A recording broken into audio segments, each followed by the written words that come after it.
سڵاوی خی گەورتان لێبێ بەڕێزان لە بەرنامە ئەمڕۆ قسە لەسەر کێشەینەوە لە بینی هەرێم و بەغداد دەکەین کە تاکو ئێستا ڕێکەوتن نەکراوە بە تایبەت ئەوەی کە پێوەستە بە خەرجینەوت کێشەی زۆری لەسەر ئێستا کۆمپانی نەوتەکان و وەزارەتی سامانە سروشتەکان پێشتر ڕایگەیاندبوو بۆ بەرمیلێک نەوت داوای بۆ خەرجی گواستنەوە بەرێن داوای $32 دەکەن کە زیاتر لە 40,000 دینار دەکە واتە بەو پێبێ مانگانە داوای زیاتر لە 500 میلیارد دینار لە عێراق دەکەن کە تا ئێستا عێراق نەچێتە ژێرباریەوە سەرسەرمە کاریگەری چی دەبێت لەسەر بودجەوە بۆ چێم کێشەیە کۆتایی پێ ناهێنرێ و ئایا هەناردەی نەوتیش دەست پێ دەکاتەوە و داهاتش کە بەتەنکرد لە ناو خۆ دەفرۆشتێت چی لێ دێت لەگەڵ هەرێک لە بەڕێزان بەهجەت ئەحمەد ڕاوێژکاری ڕاگەیاندنی یەکێتی بۆ کاروباری وزە هەروە دکتۆر نەبەرد کەریم پسپۆڕی ژمێریاری دارایی سەرسەرم پرسیان دەکەین سوپاسیان بەدەبوونتان دەکەین کاک بەهجەت لە بەڕێستانەوە دەست پێ بکەین سەبارەت بە هۆکاری نەگەشتنە ڕێککەوتن لە بینی هەرێم و بەغدا ساڵێکە نزیکەی ساڵێکە نەوتی هەرێم ڕایگیراوە هۆکاری چ ئێستا ناگەن بە ڕێککەوتن و پێی پێشترەوە حیساباتی کە وزارەتی سامانە سروشتەکان و کۆمپانیەکان باسییان دەکرد دەبێ عێراق 500 میلیاردیاندا تێ بۆ خەرجی نەوت و بەرێنان و گواستنەوە لە کاتێک ئێستا عێراق خۆی پشتگیریم 680 میلیارد دەنێرێ بە پێی خەرجی فعلی. بەڵێ زۆر سپاس بۆ جەنابتان و سپاسیش بۆم دەرفەتە تەبیعی لەبەردەم دووبارە هەناردەکردنەوەی نەوتی هەرێمی کوردستانە چەند گرفتێکی زۆر گەورە هەیە هەنە لە گرفتەکان بەڕاستی سیاسین هەندێکیان یاساین و هەنێکیشیان ئابوورین. ئەوەی کە جەنابەت باس کرد کە یەکێک لە گرفتە هەرە سەرەکیەکانی بەردەم ڕێکەوتنی نێوان هەرێمی کوردستان لەگەڵ حکوومەتی عێراق لەلایەک و کۆمپانیا بیانەکانیش لەگەڵ هەرێمی کوردستان و حکوومەتی عێراق لەلایەکی تردا بابەتی تێچووی دەرهێنان و هەناردەکردنی نەوتی هەرێمی کوردستانە کە ئەو ژمارانی کە پێشتر لە هەرێمی کوردستان باس کراوە وەکو خەرجی بەرهەمهێنانی نەوت و هەناردەکردنی نەودانراوە تێچوویەکی زۆر بەرز بوو و پێشتریش زۆر باسی ئەم بابەتە کراوە گفتوگوی ئەمە کراوە کە ئەم تێچوویەکی حەقیقی نییە بە سەراحەت ڕاستەقینە نیە ئەمە وەزارەتی سامانە سروشتەکان وەزیری ببەوە کالەت سامانە دوانی هەیە دەڵێ $24 بۆ بەرهێنان دەدەین $8 بۆ گواستنەوە ئەو $32 کاک حەکیم ئێمە ئەو چەڵگەنەوتیانەی کە ئێستا لە هەرێمی کوردستانە بەرهەمی تا دەهێنرێت هەموو ئەو چەڵگەنەوتیانن کە هاوتەری بن یاخود هاوشانن لەگەڵ چەڵگەنەوتەکانی کە لە بەردەستی وەزارەتی نەوتی عێراقە واتە ئێمە لە ناوچەیەکی لە بەحر نەوتمان دەرنەهێناوە یاخود لە شاخێکی زۆر سەختە نەوتمان نەدۆزیێتەوە دەری بێنین تاوەکو تێچووی گواستنەوەی زۆری تێبچێت یاخود تێچووی هەڵکەندنی بیرەکەی پارێکی زۆری تێبچێت و کولفەیەکی زۆری تێبچێت ئەو چەڵگەنەوتیانی کە ئێمە ئێستا لە هەرێمی کوردستانە بەرهەمی تیادا دەهێنێت هەمووی لە ناوچە دەشتایەکانە هاوشێوەی کێڵگەی کەرکووک و کێڵگەکانی مووسڵ و ئەو ناوچانەی تر $32 ڕاز نییە بە دڵنیای ڕقەمێکی حەقیقی ئەوەی کە من تەسەورەکەم لە نێوان $5 بۆ $6 زیاتر نەبێت خەرجی بەرمیلێک نەوت خەرجی دەرهێنانی بەرمیلێک نەوت لەوە زیاتری تێناچێت چونکە لەبەرچی لەبەرەوەی کە ئەم چەڵگەنەوتیانی کە ئێستا لە هەرێمی کوردستانان خۆیان نەوتەکە دێتە دەرەوە خۆمە لە ڕێگەی پۆمپینەوە یاخود لە ڕێگەی کولفەیەکی زۆرەوە نییە کە دەربێنێتە دەرەوە کاکە ئێستا تۆ سەیری نەوتی کەنەدا بکەیت نەوتی کەنەدا کە پێ دەوترێت نەوتێکی قورسە لە سانس ئۆیڵە دەردێنێتە دەرەوە هەر بەرمیلێک نەوت تقریبا نزیکەی دەوری $30 تێچووی هەیە یعنی کە لەوێ لە ئەبێ بە عملیەکی معالەجەی زۆر قورسە ئەو نەوتە جیاب بکرێتەوە لەو لەمەوە بێنێتە دەرەوە و نەوت دروست بکرێت یعنی ئەم بۆ ئەوەندە گەورە کراوە قەبارێکی کە بەڕێز دەڵێ $5 تێچێ خەرجی دەرێنای بەرمیلێک نەوت ئەوان بە $24 بەس خەرجی بەرەمێنان گواستنەوەش $8 دەخەن 32 بۆچی پەیوەندی هەیە بۆ ناشەفافێتەوەی کە لە ئیدارەدان و بەڕێوەبردننی نەوتێ لە هەرێمی کوردستاندا ینی بەڕێزت لەسەر ینی بخۆ پێشتیش لە بواری نەوتە ئیشت کردووە لە کێڵگە نەوتەکان لەوە دڵنیە کە ناگاتە $10 لی شوێنێ نەتەکید ناگات چونکە بۆچی ناگات لەبەرەوەی ئەو چەڵگە نەوتیانی کە ئێستا ئێمە لە هەرێمی کوردستانە بەرهەمێنرێ بۆ نمونە چەڵگەی نەوتی خۆرمەڵە کە یەکێکە لە گەورەترین چەڵگەکانی نەوتی هەرێمی کوردستان بەشێکە لە چەڵگەنەوتەکانی یەکێکە لە قوبەنەوتەکانی کەرکووک باشە لە کەرکووک 4000 تێسین یعنی ئێستا بۆ لە کەرکووک بەو کولفەیە دێتە دەرەوە بۆ لە خۆرماڵە بە $32 بێتە دەرەوە یاخود بۆ نمونە چەڵگەی تاوجێ خۆ هاوتەری بە لەگەڵ چەڵگەکانی سنووری نینەوە بۆ نمونە ئێمە عین سوفنیمان هەیە لە دەشتی نینەوە ئەم چەڵگەیە کە دەرێت یاخود چەڵگەکانی شێخان و ئەتروش و ئەمانە یعنی ئەم چەڵگەنەوتیانێک کێسا لە هەرێمی کوردستانە بەرهەمهێنانی تیادا دەکرێت هەموو ئەو چەڵگەنەوتیانن کە لە ناوچە دەشتایەکانان و معاملەکردن و دەرهێنانی ئەم نەوتە زۆر ئاسانە وە گواستنەوەشیان هەر ئاسانە. ئەم بڕە کێشەی دروست کردووایە بۆی هەرێمی بەغداد ئەمە یەکێکە لە سەبەبە گرنگەکان و دوو سەبەبی تریژە سەبەبی سیاسی و سەبەبی یاسایی بۆ سەبەبی سیاسی و یاسایی کاک دکتۆر جنابیشت بەخێر بی خوێندنەوەی بەڕێزت چییە بۆ ئەوەی کە لەسەر نەوت ڕێکەوتن ناکرێەوە ئێستا بەپی یاسای بودجێ عێراقیش دەبووە بۆ نمونە داهاتێک هەژمارێک بۆ نەوتی هەرێم دروست کرابایە هەم داهاتی نەوت بەرهەمی ناوخۆ ئەوەی نەوتی خاویشە چوبە ئەو هەژمارە بەڵام نەکراوە. ئەمە کاریگەری چی لەسەر پێوەست بە موچەی موچەخۆران پێوەست بەوەی کە تا ئێستا هەموار یاسای بودجە لە ئەنجومەنی وەزیرانی عێراق پەسەند نەکراوە نێدراوە بۆ پەرلەمان. سەرەتا بەناوی خۆی گەورە بەخشندە شەوی ئێوە بینرانشتان باش بیرمە دروست ساڵێک پڕ لە ئێستا لە شوێکی وەکو ئێستا هەر لەگەڵ جەنابتە بەرنامەمان لەسەر هەمان بابەتی موچە و بودجە کرد. لە ماوەی ئەم ساڵە کۆمەڵێک شت گۆڕانکاری بەسەرا هاتووە بە ژیانی هەر کەسێکمان ئەگەر سەیری بکەیت. ئەوەی کە گۆڕانکاری بەسەرا نەهاتووە عەقڵێت و بیرکردنەوەی دەسەڵاتدارانی هەرێمی کوردستان بووە. ویان ئەگەر گۆڕانکاریشی بەسەرا هات بێت بەو ئاڕاستەیە بووە کە بە قازانجی خۆیان و بە زیانی هاوڵاتیان گۆڕانکاری بەسەرا هاتووە. دەنا بۆ نمونە ئێمە تا پێش ساڵی 2014 دروستا کۆتایی ساڵی 2013 لە ساڵی 2005 تاوەکو ساڵی 2013 کۆتایی 2013 لە سەردەمی زیێڕینی داراییە بووین ئەو دەمەی کە بۆ نمونە علاقات و کۆنتاکتی هەرێمی کوردستان لەگەڵ حکوومەتی عێراقیە لەسەر بنەمایەکی دروست بوو. بەڵام کاتێک کە حکوومەتی هەرێمی کوردستانی ئەو دەمە و بە تایبەتی کابینەکەی نەچیڤان بەرزانی بڕیاری هەناردەکردنی نەوتەدا بە ڕێگایەکی سەر بە خۆیان بە جۆرێکی ترکەوەکو خۆیان ناوێن ناوە ئابووری سەر بەخۆ کە من بڕوام وایە ئابووری قوربەسەرکردنە بوو بەسەر هاوڵاتیانی هەرێمی کوردستان. لەو دەمەوەتاوەکو ئێستا هاوڵاتیانی هەرێمی کوردستان ڕۆژ بە ڕۆژ لە قەیرانی جاراییان لە قەیرانی موچان لە قەیرانی جاهاتان و بەرامبەر بۆ ڕۆژ بە ڕۆژ دەسەڵاتدارەکانی هەرێمی کوردستان و بە تایبەتی ئەحزابە خاوەن دەسەڵاتدارەکانی هەرێمی کوردستان ڕۆژ بە ڕۆژ ژمارەی ئەو پارانەی کە لە بانکەکانی ناوخۆ و دەرەوە هەیەە لە زیاد بوونایە. کەوا بووی مەگەشتین بەو قەناعەتە فکری ئابووری سربەخۆ ئەوە نەبووە کە ئابووری خەڵکی و هاوڵاتیان هەرێمی کوردستان فراوانتر و فرەچەشتن بکات بەڵکوم ئەوە بووە کە ئابووری ئەحزابەکان بۆ نمونە فرەچەشتر و زۆرتر بکات لە بەتەنیشتی ئەوە ئەو داهاتە زەبەلاحە دەیان کەناڵی زەبەلاح دەیان بۆ نمونە مەنەسەی سۆشیال میدیا کە بۆ گەوجاندن و یان بە ئاڕاستەیەکی غەڵەتە بۆ نمونە هاوڵاتیان ببرێ خراوەتە ئەم بوارەوە. من وەکو پێم وتی پار ساڵ هەمان قسەم کردوێتە شەمان قسە ئەەکەمەوە هەتا وەکو خاوەن ئەم عەقڵیەتە بین لە ئیدارەدان لە هەرێمی کوردستانەوە ئەمانە حاکمی هەرێمی کوردستان بن ناکری هاوڵاتیان هەرێمی کوردستان چاوەڕوانی داهاتوویەکی گەشت بکەن. من بەش بە حاڵی خۆم هەمیشە بەو سەراحەتە وتومە ئەمانە فاکتەرێکن بۆ بەرەو پاشبردننی هەرێمی کوردستان نەک بەرەو پێشبردننی هەرێمی کوردستان. پێوەستەوەی کە لەسەر خەرجینەوە لەسەر هەمواری بودجەش ڕێکەوتن ناکرێ ئەم کێشی هەر بەردەوام بێت پەیوەندی بەنەوتەوە هەیە. ئەزانی کاک حەکیم لە ئیدارە گرنگە تۆ چۆن بۆ نمونە ئیدارەی ئەو مەشاکیلانە ئەدەیان کە ڕوبەڕووی هەرێمەکەت ڕوبەڕی وڵاتەکەت ڕوبەڕووی بۆ دامەزراوەکەتە بێتەوە. ئەوانەی کە حاکمی هەرێمی کوردستان ئەوانەی کە عەقڵێتێکیان هەیە بۆ نمونە بەتەمان ئیداری هەرێمی کوردستان بن بەم عەقڵێتە فاشیلەوە ناتوانن بۆ نمونە ئیدارێکی تەندروست و باش بن. بەتەنیشتی ئەوە من بڕۆم وایە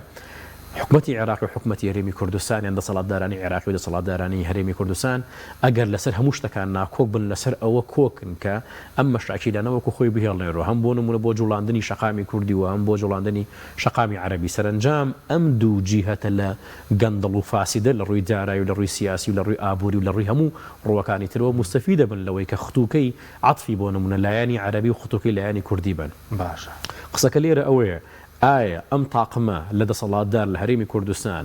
ومێدی ئەوەی لەگەڵ لەسەر هەڵەت چنرێت کە بتوانێت لەگەڵ حکومەتی عێراقیە لەسەر بنەمای دەستوور ڕێ بکەون و ئەو داهاتێک کە لە هەرێمی کوردستان لە عێراقیش ئاە بە شێوەیەکی عادلانەدا بەش بکرێ بە دڵنیایەوە نەخێر ناکرێ بۆ ئومێد لەسەر ماڵ کۆمنتی لەسەر داهاتی نوتی فرۆشینەوەت بەتەنکەر ئێستا باز لەوەکرد نزیکەی 300,000 بێت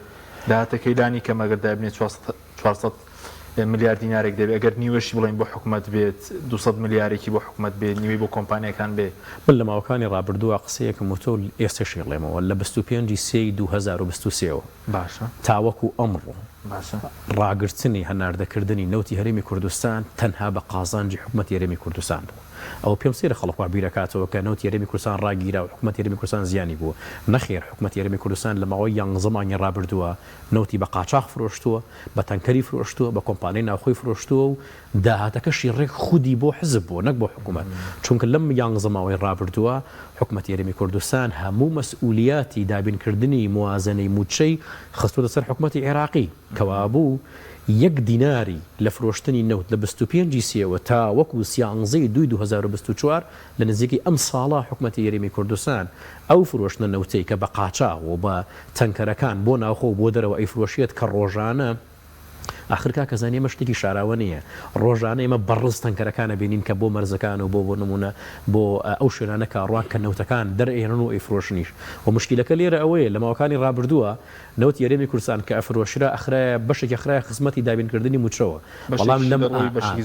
بەڵام ئێستا بەکاملە نەخرێتە خزمەتی ئەحزابەکانەوە. 1 سنتی بۆ داهاتی بۆ حکوومەت یاریمی کوردستان ناڕوە. ئەوەی ئێستا لەسەر دەسەڵاتدارانی هەرێمی کوردستان و بەتایبەتی لەسەر وەزارەتی داراییە تەنها دابینکردنی جزئێکی داهاتی ناوخۆیە بۆ تەواوکردنی ئەو بەشە بودجەی کردن حکوومەتی عێراقی وەدێ کەوا بوو لە نزیکەی ئەم 12 مانگا حکوومەتی یاریمی کوردستان نەک زیانی کردووە لە ڕاگررتنی نەوت بەڵکوم قازانجێکی زەبەلاحی کردووە چونکە جاران نەوت یەفرۆشت و دابینکردنی موچی لەسەر جێبەجێ ئەکرا بەڵام ئێستا نەوتەکە فرۆشت داهاتەکەشی بۆ خۆیەتی و دابینکردنی موچەش لەسەر حکوومەتی عێراقی. کاکتۆر کاک بازت باسی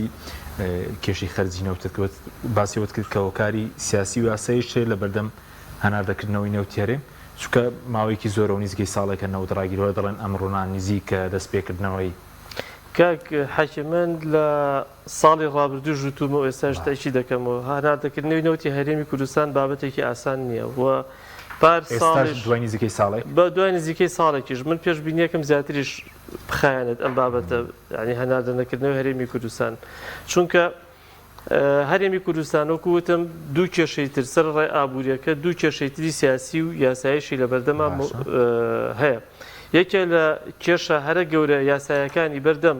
هەناردەکردنەوەی نەوتی هەرێمی کوردستان بڕیارەکەی محکەمەی ئیتیحادی 15 شوباتی ساڵی 2022 کە هەموو گرێبەستەکانی هەرێمی کوردستانی لەگەڵ کۆمپانیا بیانەکانی هەڵوەشاندوێتەوە و حکوومەتی عێراق بە هیچ شێوەیەک ناتوانێت مامەڕە لەگەڵ ئەو گرێبەستانە بکات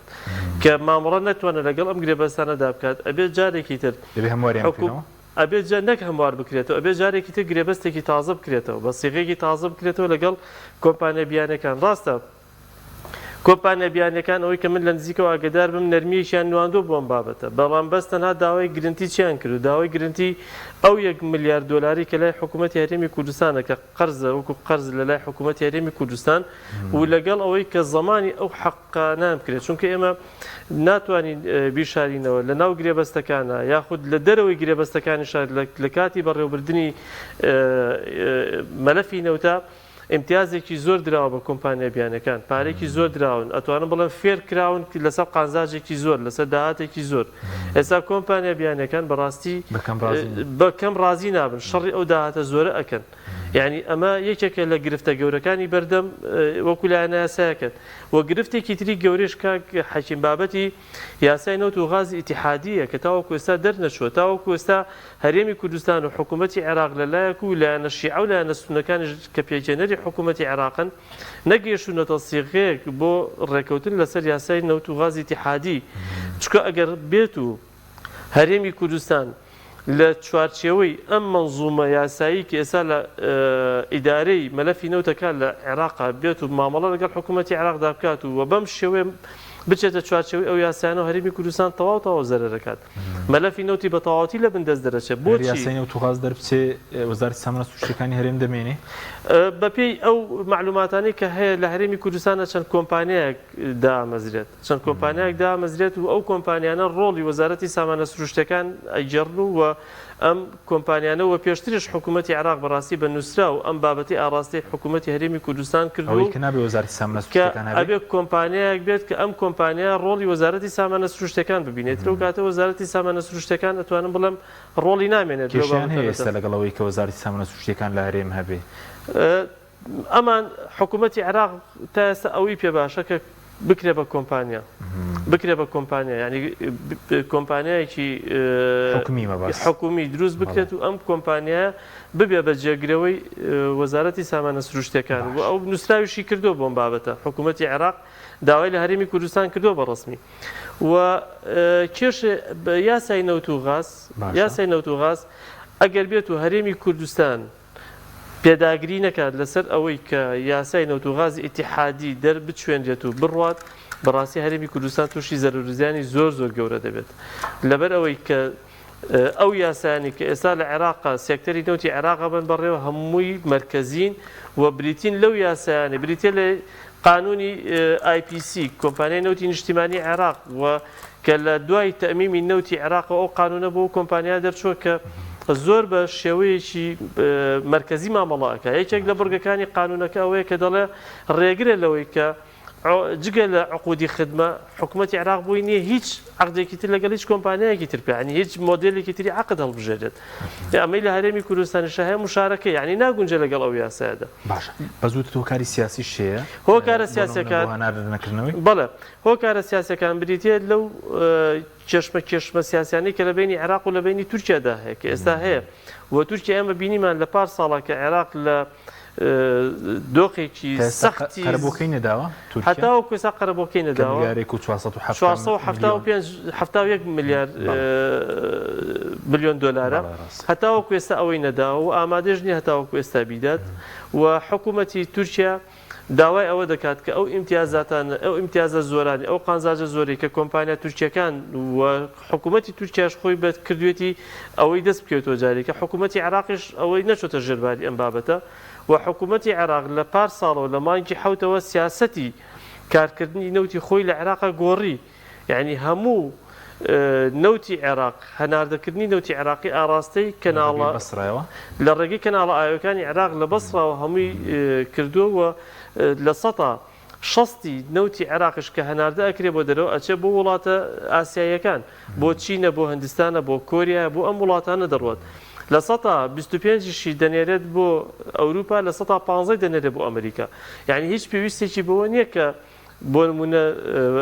بۆری جەیهان کەرکووک بەکاربێنێت سوپاس دەکەم دکتۆر سەبارەت بەوەی کە چاوەڕێی چی بکەین بەسەر خەرجینەوە تا ئێستا ڕێکەوتن نەکراوە هەموار یاسای چاوەڕێی چی بکەین بۆ موچەی موچەخۆران هەر چاوەڕێی بکەین مانگانە بۆ نمونە 618 میلیارد بەپێی خەرجی فعلی لەو دەوروبەرە کەم تریاخ و زیاتر بێت بۆ موچە لەگەڵ داهاتی ناوخۆ تاوەکاری پێ بکرێت ئێمە سەرەتا وە زۆر کاتیش باسمان لەوە کردووە کە باشترین هەڵبژاردە بۆ هەرێمی کوردستانەوەتانێک کە خۆی بتوانێت خۆبژێویەکی هەبێت ئەویش بە زیادکردنی سەرچاوەکانی داهات بۆ هەرێمی کوردستان و کەمکردنەوەی خەرجەکانی خۆی بەڵام بەداخەوە حکوومەتی هەرێمی کوردستان یان دەسەڵاتدارانی هەرێمی کوردستان ئەم معادلەیان بەعکس وەرگرتووە سەرچاوەکانی داهاتیان کردو بە یەک سەرچاوی و خەرجیەکانیشیان هەمیشە زیاد و فراوان کردو کە خەرجی ناپێویستیشن و بەڕاستی مرۆڤ هەندێک کات دۆشدا ئامێنێت کە سەیر و سەمەرەی خەرجی و داهات لە هەرێمی کوردستانە کە ڕوئەدا لە هیچ پنتێکی ئەم دنیاە لە معادلە هاولا و کێشە دارایی و ژمێرەکان بۆ نەبوونی نییە بۆ نمونە حکوومەتی هەرێمی کوردستان لە ماوەی ئەم کابینەیە کە نزیکەی 5 ساڵە یعنی خەڵکانێکی زۆر وفاتیان کردو کە موچەخۆر بوون لە هەرێمی کوردستانە کاتێک کە خەڵکی وفاتەکەەوە وی لە ئاخری کە ئەگەر واریسێکی نەبێتەوە موچەکەی کەمێتەوە دووهم خەڵکێکی زۆر خاننشینە بن ساڵانە سێەم لە حکوومەتی هەرێمی کوردستانە کە ئەم کابینەیە بە کابینی چاکسازی ناونرابوو خەڵکێکی زۆر ئیدعایەوە کرد لە چەند وەزارەتێک کە خەڵکێکی دوو موچە و سێ موچەیان هەبووە کە ئەم دوو موچە و سێ موچەیە لابراوە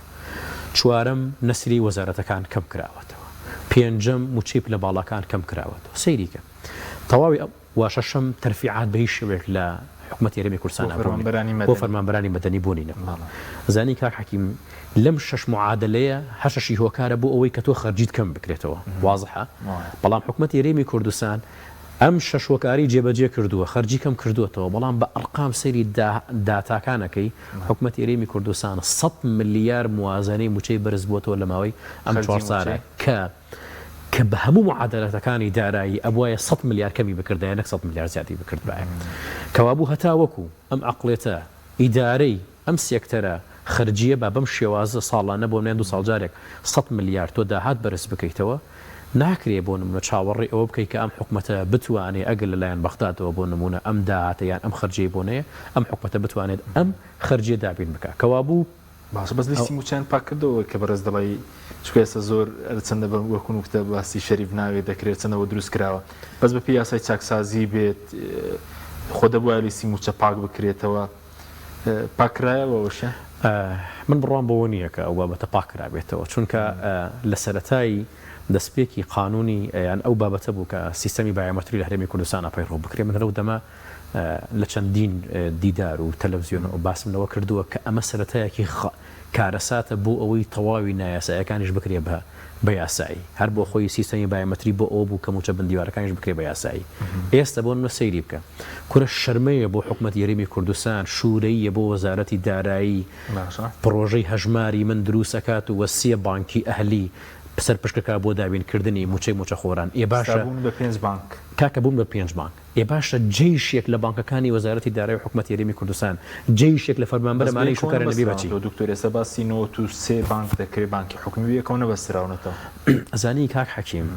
کاکە پرۆژەی هەژماری من ئۆکەی سەر و سەرچاو بەڵام با بانکێکی حکومی لە هەرێمی کوردستانە تیا وایە بۆ نمونە ئەوەی کە ئاساییە بانکی حکومی ڕێکوپێکت نەبێت دوای ئەوەندە ساڵە کاکە نەک ئاسایی نییە هەر شتێکی زۆر شەرمەیە کاکە واز دەوە بێنە کە تۆ نیتە ئەی باش ئەم فەرمانبەرانەی شوکارە نەبێ بچی یعنی تۆ بۆ نمونە هەر ئێستا لەم پارێزگایە دنیایەک بانکی حکومیتە یا بانک دێسەر بە وەزارەتی داراییە ئەی باش ئەم بانکانەی شوکارە نەبێ بچی کە بەشێکی زۆریان ئەرکە سەرەکیەکەیان دابینکردنی موچەیە آخر ئەمەیە تۆ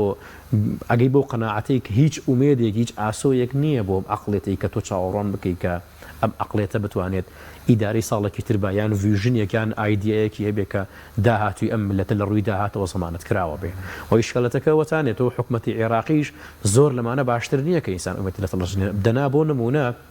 بەپێی دەستوری عێراق خۆگەر دەستور جێبەجێ بکری ئاسمان و ئەرز و داهات و پاراستنی سنوور ئەمان هەمووی مەرکەزی لە دەسەڵاتی حکومەتی عێراقیان حکومەتی عێراقی دەتوانێت دەستورەکەی جێبەجێ بکات و بۆ نمونە ئەم خاڵانەوەکو خۆی جێبەجێ بکە بەڵام ئیشکەلەتەکە لەوایە ئەمان هەردوو لایەن وەکو یەکوان و هەردوو لایەن تەواو کراوی یەکترین بۆیە من وەکو باسم کرد باشترین حلەوەتانێک کە ئێمە ئومێد لەسەر واڵچین کە ئەگەر ئەمانە تا ڕادەیەکی تا ئێستا هێناوێنە لەمە بدوان نەیهێن خەڵکانێکی ترە بێت کە عقلێتێکی ئەوەندە بەهێز یەبێت کە بتوانێت ئیدارە بە هەمواری بوجە چاوەڕێ دەکرێت وتیان لەگەڵ دەستپێکردنەوەی دانیشتنی پەرلەمانی عێراق لەنەوە یەک وتیان دێتە پەرلەمانی عێراق ئەو مانگێک تێپەڕی پەرلەمان دەستی بە کارکردن کردوێتەوە ئێستش دیارنیەکەی دێتە لە هەفتەی پێشووە بەشێکی زۆری شیعەکان ڕیسالە و پەیامی خۆیان گەیاند لەوەی کە ئەندا پەرلەمانەکانی کورد و بەندا پەرلەمانەکانی سونە کە بەشداری ئاخر دانیشتنیان نەکرد بۆ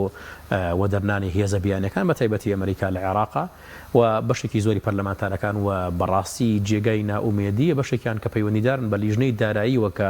عمقی گۆڕانکاری لە پرۆژەی بودجە بە تایبەتی لە سێکتەری دارایی پەیوەندی بە لیژنەی دارایی و لە پەرلەمانی عێراقا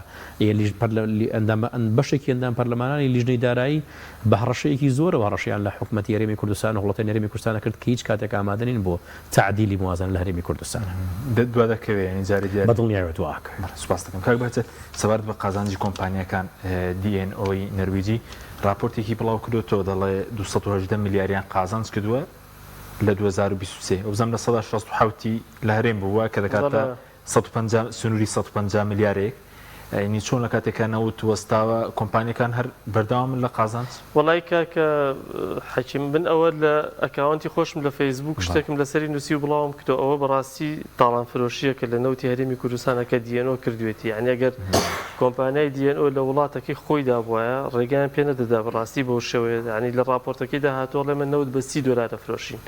بەڕاستە نەوتی تاویگە نەوتێکی قورسە نەوتێکی ترشە بەڵام لەگەڵ ئەوەشە نەوتی قورسی عێراق کە ئەیفرۆشێت و هاوشانە لەگەڵ API نەوتی تاوگێ ینی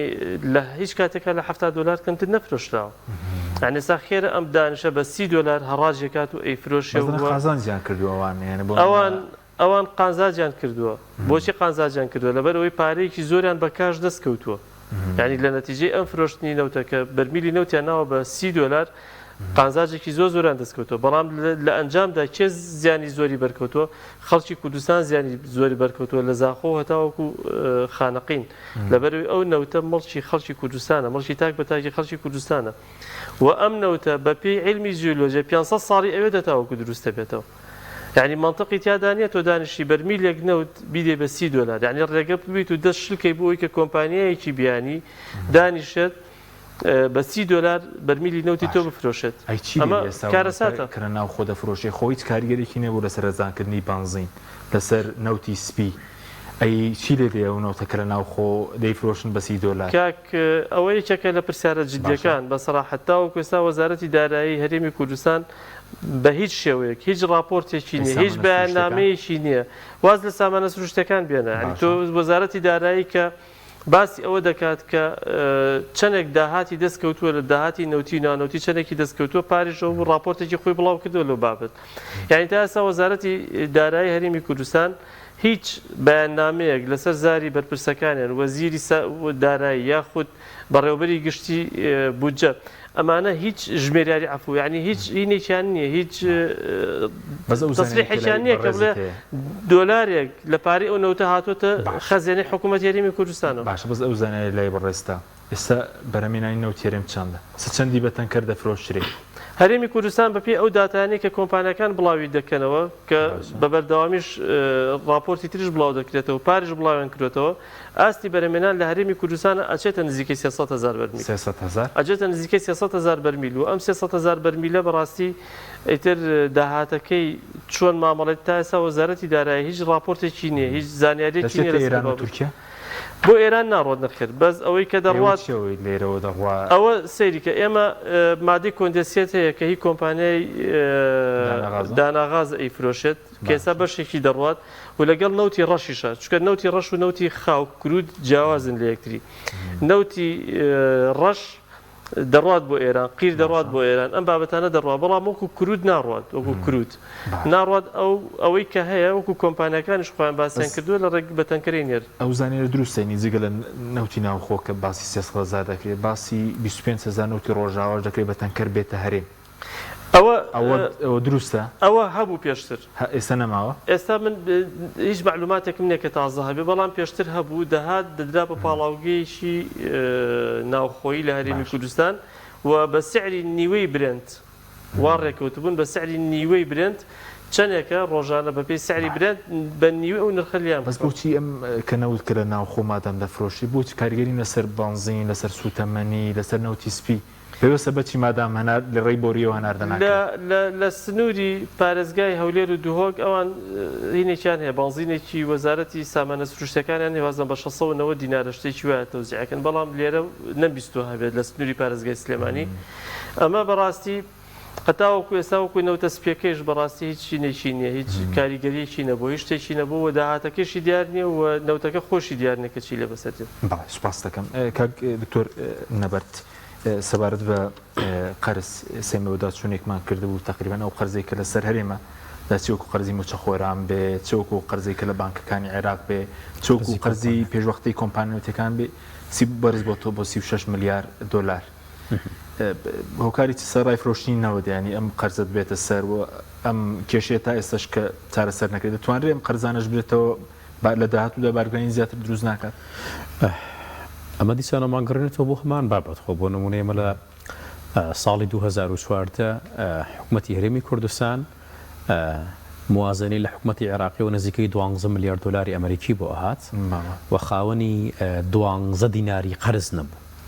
و لە ساڵی 2014 و تاوەکو ساڵی 2024 حکوومەتی هەرێمی کوردستان 14 دیناری بۆ نمونە دیناری بۆ حسابکە بۆ شێوازە وەکو پێویستی مانگانە لایەن حکوومەتی عێراقیەوە بۆ نەهاتوە بەڵام بەرامبەر بەوە 36 ملیار دلاری ئەمریکی قەرزی هێناوەتە سەرخۆی و بەرامبەر بەو 36 ملیار دلار قەرزەکە هێناوێتی بە سەرخۆی زیاتر لە نزیکەی 50 ملیار دلاریش داهاتی دابین کردو بۆ کۆمپانیایانەی کە بوونەتە هۆکاری هەناردەکردنی نەوتی هەرێمی کوردستان و فرۆشتنی نەوتی هەرێمی کوردستان کەوا بوو کۆمپانیەکان بوو مەخاوەنی داهاتێکی زەبەلاح و قازانجێکی زەبەلاح بەتەنیشتیەوە ئەحزابەکان بوو مەخاوەنی داهاتێکی زەبەلاح و بەرامبەر بەمە کە دەبوو ئەم داتە زەبەلاحە ڕاستەوخۆ پشتی هاوڵاتیانی هەرێمی کوردستانی تیا بۆیە کە ئەو دەمە بە تایبەتی سەرۆکی حکوومەتی ئەو دەمە هەرێمی کوردستان لە ڕیکلامێکا باسەوەکە کە هەموو هاوڵاتیەک لە هەرێمی کوردستانە بەشێکی بێت لەو نەوتەی کە لە هەرێمی کوردستانە دەرەهێنرێت و بە تایبەتی باسی 1500 دلاری دەکرد. نەچیروان بەرزانی باسی لەوە کرد کە هەموو هاوڵاتیەک ڕاستەوە خۆیان بێنان ڕاستەوخۆ بەشێ بێت لەو نەوتەی کە لە هەرێمی کوردستانە دەرەهێنرێت. بەڵام سیستەمەدا بەڵام بوو کاوتۆر ئەو بڵین 36 میلیارد دلارە کە دابەشی یەکەی بەشتر 6 میلیۆن کەس تقریبا 60 وەرەقە هەراوڵاتی 6 وەرەق قەرزی بەردەکەوێت پارەکە وەربگرن. من تەسەورم وایە ئەو دەمە ئێمە لە پەیامەکەی نەچیروان بەرزانی و پەیامەکەی ئاشتیورامی تێ نەگەشتین ئەوان وا ئێمەیان تێگەیان کە ئێمە پشتمان هەیە لەو نەوتەی کە هەناردەکرێت بەڵام لە ئەساسا ئێمە پشتمان هەیە لەو قەرزەی کە ئەوانەیە نەسەر ئێمە بەڕاستی نازانین چۆن ئینسان تعبیر لەمە بکات تۆ بێ ئەوەی کە تۆ نزیکەی 10 ساڵ زیاترە تۆ لە قەیرانە ئەژیت جگەلەوەی کە قەیرانە ئەژیت ئەمانە قوربەسەریەکیان بۆ ئەجیالەکانی داات و دروست کردووە کە نزیکەی 36 میلیارد دلاری ئەمریکی قەرز بۆ هەرێمی کوردستان کە 6 میلیۆن هاوڵاتیە ئێستا باز دەکرێەوەی پێشوەختینەوەت باسی 3 میلیارد و زیاتر لە 300 میلیۆن دلار دەکرێت کە پێشوەختە قەرزی پارەکە وەرگرتووە نەوتەکان پێنەداوە وەجگە لە 1 میلیارد دلار شایستی دارایی کۆمپانیەکانیش وەجگەلەوە کە ئەو قەرزانەی کە لە بانکانیان وەرگرت بوو بەتایبەتی لە بانکانی کە لە حکوومەتی عێراقی و فەرعیان لە هەولێرە بوو کە مەش دنیای قەرزیان هەسەرەوە جگە لەو تریلیۆن دینارانەی کە لەسەر قەرزی موچێرلای حکوومەتی هەرێمی کوردستانە من بڕوام وایە بە دەرەجەی یەک ئەبێت موچەخۆرانی هەرێمی کوردستان لە ئێستادا تا ماوەیەکی دووریش بیر لەوە نەکەنەوە کەم قەرزی خۆیان لە حکوومەتی هەرێمی کوردستان وەربگرنەوەی کە چانسی هەیە قەرزی کۆمپانیەکان و قەرزی کۆمپانیا نەوتیەکانە گەری هەیە بۆ نمونە بە ئەقساتی بەردەوامی بێ کە حکوومەتی هەرێمی کوردستان لە سەرەتای ئەم کابینەیە و لە کابینەی پێشوشەوە باسی لەوە کرد کە ماگانە نزیکەی 100 میلیۆن دلاری ئەمریکی قەرزی کۆمپانیا نەوتیەکان و بەشەی کۆمپانیەکانی ترە گەڕێنرێنەوە قسەکە لێرە ئەو هەیە ئایندەیەکی باشتر لە ڕووی داهاتەوە بۆ هەرێمی کوردستان و هەڵی بۆ موچەخۆران بەتایبەت بۆ پلەبەرزکردنەوەی فەرمانبەرانی مەدەنی یاخود خانەنشینان ئەوانەی کە چاوەڕێی جێبەجێکردنی یاساکەی عێراقن کە ئێستا کەمترین موچە بێتە 500,000 چاوەڕێی چی بکەین؟ قسەکە لێرە ئەوەیە ئێمە لەگەڵ حکوومەتی عێراقیە ئەگەر گەشتین بەڕێکەوتن لەسەر چی بنەمایە ڕێگەکەوی ترسە هەرە خەتەرەکە ئەوەیە کە ئەم وەفدانەی حکوومەتی هەرێمی کوردستان کە لەگەڵ بەغداد دانیشتن و قسەیان لەسەرەوە کردووە بە شوێک باسییان لە پلەبەرزکردنەوە نەکردووە ئەسڵەن قائیمەی موچە و لیستی ناونیشانی وەزیفی ساڵی 2014یان تەقدیمی حکوومەتی عێراقی کردووە کە ئەمە کارەساتە بێ ئەوەی کە حساب بۆ ئەو پلەبەرزکردنەوە برێزانی کاک حەکیم لە ساڵی 2016ەوە هەموو موچەخۆرێک بێویستی خۆی ماگانە بەپێی ئەو داتایانەی کە هەیە تێکڕا مانگی 200,000 دینار لەر موچەخۆرێکە بڕێت بێ لە لێبڕینی موچە چونکە پلەبەرزکردنەوەکانی هۆکارێکە بووی کە ئەو داهاتەشی لێ ببڕێ کەوابوو من بڕوام وایە پرسی بەرزکردنەوەی پلە وەزیفی موچەخۆرانی هەرێمی کوردستان و پرسی موچەی موچەخۆرانی هەرێمی کوردستان ڕاستەوخۆ پەیوەندیدارە بەوەی کە ئایا دەسەڵاتدارانی هەرێمی کوردستان لەگەڵ حکوومەتی عێراقیە لە سەر قانونی پرۆژێسای بودجەی 2024 کە تەواوکەری 2025 لەسەر چی میکانیزمێگەنە ڕێکەوتن ئایا ئەو تەموحاتانەی کە وەفدەکانی هەرێمی کوردستان یان هاوڵاتیانی هەرێمی کوردستان و ئەحزابەکان چاوەڕێکن ئەو وەفدانە بەدەستی بێنن ئایا بەدەست دێ کە من بۆ خۆم بەش بە حاڵی خۆم زۆر گەشتبین نیم بەوەی کە ئەو داواکارانەی کوردستان فەرمانبەرانی مەدەنی لەگەڵ مامۆستایان نەگرێتەوە چکە خۆی تا لە سێسەرۆکایەتێکە لە هێزەمینەکان دەست پێ کردوتەوە کاک حەکیم ببینە تەنها ئەو شوێنانەی پلەبەرزکردنەوەیان بۆ نەکراوە کە سەرچاوی داهاتن بۆ حکوومەتی هەرێمی کوردستان ئەو شوێنانەی کە پلەبەرزکردنەوەی بۆ کراوە ما احترامان بۆ هەموو ئەو فیئانە سەرچاوی سەرەکی تەنها خەرجین هیچ داهاتێکیان نییە طبعا